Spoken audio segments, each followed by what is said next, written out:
Moving into 2020, I decided to make a memories book. So I started making collages as a way of expressing myself, my creativity, and my hopes for the future. Little did I know, but these aren't just simple collages. In my eyes, they also tell stories. This is pretty much a secret diary made out of collages. There's a specific reason why I chose some pictures or elements, and if you would just scroll through it without knowing the story, you wouldn't realize it.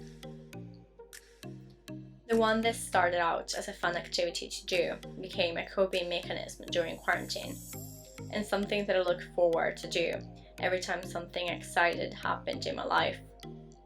My 2020 is all documented in this book, and it will be remembered for years to come. This allowed me to remember both the bad parts and the good ones.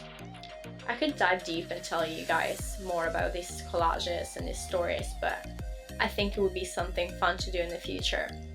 What I'm gonna tell you instead is to grab a scratchbook yourself, I'll link the one I'm using down below, and join me on the journey for 2021. I've already started my new memories book, but I can definitely bring you guys along when I do my next collage vid. I know 2020 wasn't the year we were expecting, but this shouldn't let us down. Together, we can move past this and become stronger, not only as individuals, but also as a community. If you would like to stick around, that would make my day. Be sure to subscribe and give this video a thumbs up, and tell me in the comments below what video would you like to see for 2021. And now you're not. I'll see you guys next time. Bye!